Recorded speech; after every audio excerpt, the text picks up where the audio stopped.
हे लक्ष्मण, यदि मुझे जानकी जी की किसी भी प्रकार से कोई भी दुख प्राप्त होगी, तो यदि मुझे काल से भी लड़ना पड़े तो भी मैं उन्हें काल से भी जीत लाऊंगा। लक्ष्मण, पर 4 ऋतु बीत गई, अब शरद ऋतु आती है। मैं बड़ा अभागा हूँ, दुतिया की अभी तक नहीं आई है। विपत का मुझे भरोसा था, वह भी अब मुझसे दूर हुआ। माया की महातरंगों में बचनों का बेड़ा चूर हुआ। भैया, मुझे सुग्रीव जी का भरोसा था कि उन्होंने मेरे कार्य को वितार दिया है। उन्हें यह ज्ञात नहीं है कि जिस तीर से मैंने उनके भाई बाली का वध किया था, वह मेरे पास अभी भी है। भैया, आप सत्य ही कहते हैं। यह राजमत पाकर मूर्ख आपकी सुधि को विसार चुका है। हे नाथ, कृपा कर आज्ञा दो, मैं पंपापुर को जाता हूँ। बाली के भाई सुग्रीव को मैं अभी पकड़ कर तब अनुजहि समुझा। आप ऐसा कुछ भी अनुचित कार्य न करना जिससे हमारी और सुग्रीव जी की मित्रता पर कुछ भी आ जाए। भैया, आप पंपापुर जाकर सुग्रीव जी को धर्म और नीति का उपदेश देकर मेरे पास ले आइए। जो आज्ञा प्रभु। यहाँ पवन सुग्रीव जी, आप राय पाट पाकर प्रभु के विस्तार को भूल गए हैं। सुन सुग्रीव, माया के चक्कर में पड़ के मैं प्रभु के भूल गया। अब आप हम सब मिलकर, हे हनुमान जी महाराज, आप दूत भेजकर चारों दिशाओं में से सारे बांदरों को बुला लीजिए 15 दिन के अंदर, और जो बानर नहीं आवे तो मैं उसे अपने हाथों से मार डालूंगा। मैं माया के वशीभूत होके मैं काल को भूल गया, परंतु मैंने आप मेरी गलती को क्षमा करें और मैंने हनुमान जी से कहकर चारों दिशन में बानरों को भेज दिया है। आप धैर्य धारण कीजिए, माता जानकी जी का पता लगाकर हम लोग अवश्य आएंगे। तब रघुपति बोल। जी, आप तो मुझे भैया भरत के समान प्राणों से भी प्रिय है। अब सोई जतन, क्या आज्ञा है? अब सोई जतन। हे सुग्रीव जी, अब आप विलंब न करके शीघ्र अतिशीघ्र अपने बानर, भालू एवं समस्त सेना को भेजकर जानकी जी का पता लगाइए। यही विध होत बत कही।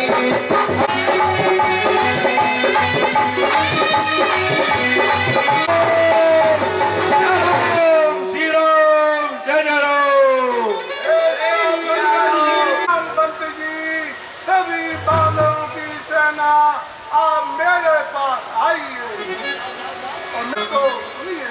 आओ सुग्रीव जी। जनक सुता महाराज, आप सभी दक्षिण दिशा की ओर जाइए और आप माता जानकी जी की सुध ला के प्रभु को 1 महीने के अंदर सुनाना, और जो बंदा मुझको 1 महीने से पहले आया, मैं उसी को अपने हाथ से मार डालूंगा। आया क्या? आया माग चरण। हनुमान जी, आप मेरे पास आइए। काज प्रभु निकट बुलावा।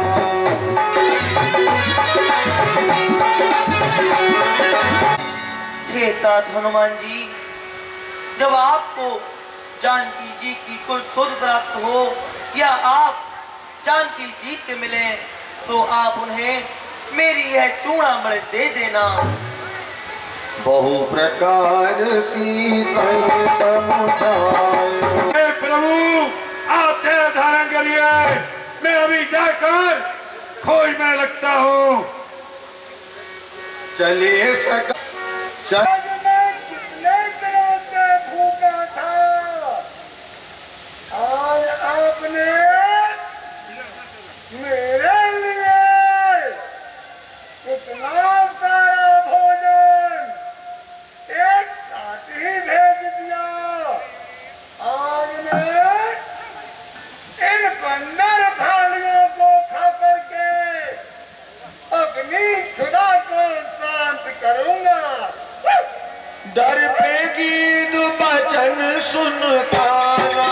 भालुओं, एक जटायु है जो कि आपको और हमको अपना आहार समझ रहा है।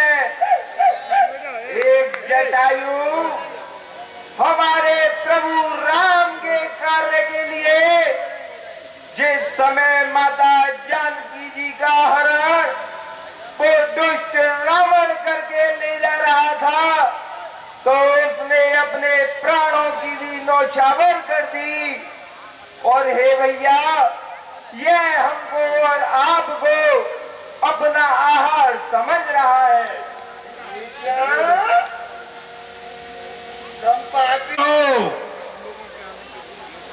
सोने का हमें क्यों खाना चाहती हो?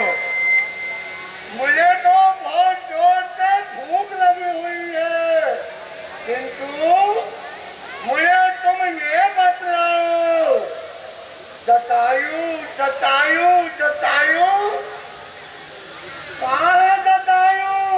जटायु मारा गया। जटायु जिन्हें अभय कर पूछ से बंदर भालुओं, मैं तुम्हें बाद में बतलाऊंगा। तुम मुझे समुद्र के किनारे ले चलो। नहीं, तुम हमें खा जाओगे। नहीं नहीं बंदर भालुओं, मैं तुम्हें नहीं खाऊंगा। समुद्र पर जाकर क्या करोगे? मैं अपने भाई को श्रद्धांजलि दूंगा। जटायु तुम्हारा भाई था? हाँ, हम दो भाई थे। नहीं, मोह ले जाओ सिट देव तिलांजलि किनारा है। ठीक है, पहले मैं अपने भाई को श्रद्धांजलि दे दूं, तब मैं तुम्हें सब कुछ बतलाऊंगा। बंदर भालुओं, तुम धैर्य को धारण करो, घबराओ मत, मैं सभी आपके कार्य करूंगा। ले जटायु पानी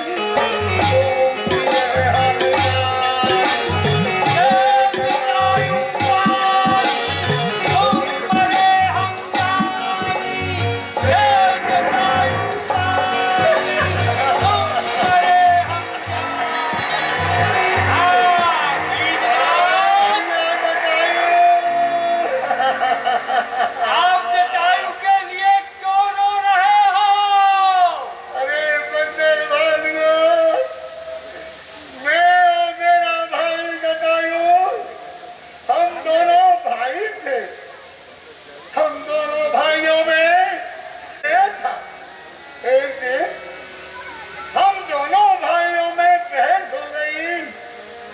इन सूर्य के पास पहले कौन चलता है? बंदर भालुओं, हम दोनों भाई उड़ना चालू किए। उड़ते उड़ते उड़ते उड़ते उड़ते उड़ते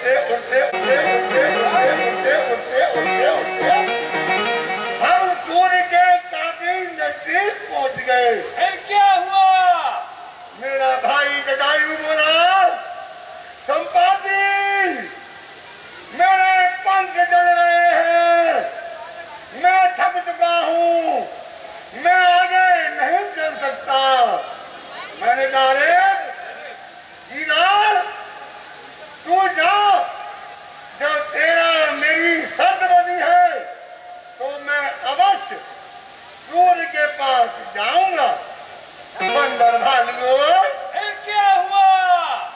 जटायु वहीं कहीं गिर गया और मैं उड़ते उड़ते उड़ते उड़ते उड़ते उड़ते उड़ते उड़ते उड़ते उड़ते उड़ते उड़ते समुद्र के नजदीक पहुंच गया।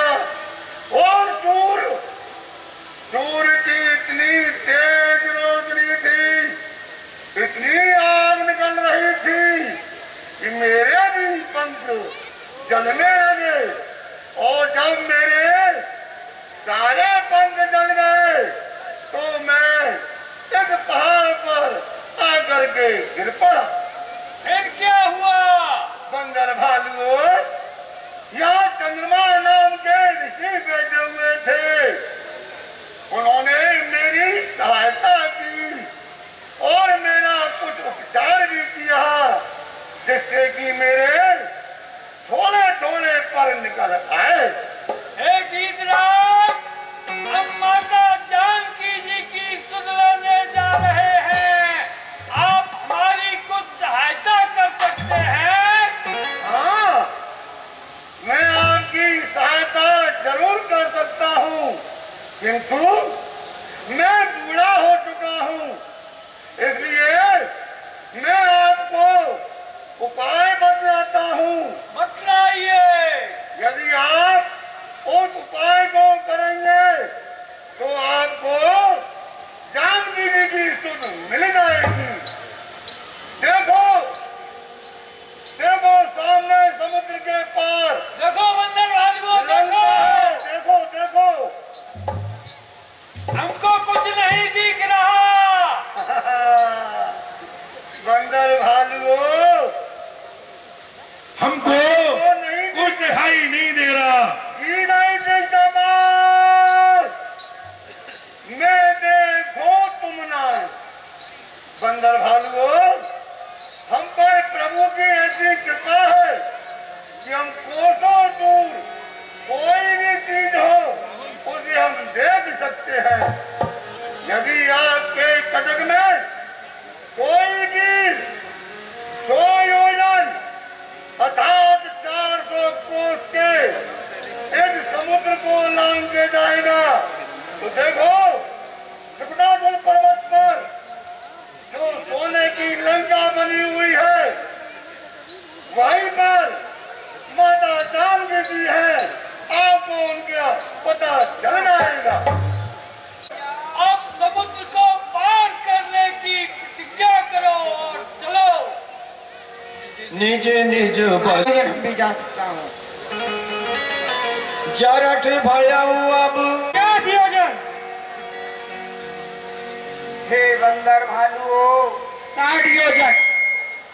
भैया मेरी तो अब वृद्ध अवस्था है, तो मैं तो इस समुद्र को अब लांग ही नहीं सकता हूँ। अब तो तुम जैसे नवयुवक वीरों की यहाँ आवश्यकता है। जब ही त्रिविक्रम भय समय वामन भगवान ने पीर बांधा था, उस समय मैंने 2 घड़ी में संपूर्ण ब्रह्मांड की परिक्रमा की थी, पर अब तो मेरी वृद्ध अवस्था है। करने को तो बस करना है, बस एक छलांग मारना है।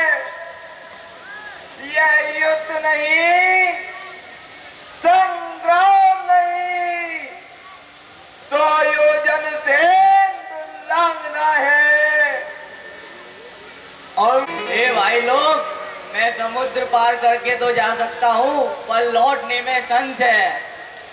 जामवंत यह तो मुझे भी पता है कि आप सब करने के लायक हैं, परंतु महाराज सुग्रीव ने आपको हमारा नायक बनाकर हमारे साथ में भेजा है, फिर मैं आपको कैसे भेज सकता हूँ? कहे हे तात हनुमान जी महाराज, आपके कारण से मौन धारण किए चुपचाप बैठे हुए हो, इसका क्या कारण है? पवन कना हनुमान जी महाराज, आप तो पवन पुत्र हैं और पवन के समान ही आप बलधारी भी हैं। हे तात हनुमान जी महाराज, बुद्धि और विवेक के निदान हो, फिर किस कारण तुम चुपचाप बैठे हुए हो? राम तात हनुमान जी महाराज, आपका तो यह अवतार प्रभु श्री राम के कार्य